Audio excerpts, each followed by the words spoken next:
হুসাইন বলে, নানা আপনার আব্বা আব্দুল্লাহ কি কোন নবীর মেয়ের জামাই নাকি? বলেন, আমার আব্বার নাম হলো আলী কাররামাল্লাহু ওয়াজহা। আমার আব্বা হলো শেরে খোদা, দুনিয়ার সব কাফির মুশরিকদের জন্য আল্লাহ আমার আব্বারে বাঘ বানিয়ে পাঠিয়েছে। বিষ্ণু বললেন, তাই তো। আবার হুসাইন প্রশ্ন করলেন, নানা বলেন তো আপনার আম্মার নাম কি? বিষ্ণু বললেন, আমার মায়ের নাম আমিনা।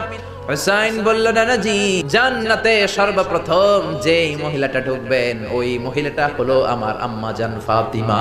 বিশ্বনবী কোনো কথা বলেন না। হুসাইন আবার প্রশ্ন করলেন, নানা বলেন তো আপনার নানার নাম কি? বিশ্বনবী বললেন, আমার নানার নাম হলো ওয়াহাব ইবনে আব্দে মানাফ। হুসাইন বলে, নানা আপনার নানা ওয়াহাব রে কে চিনে?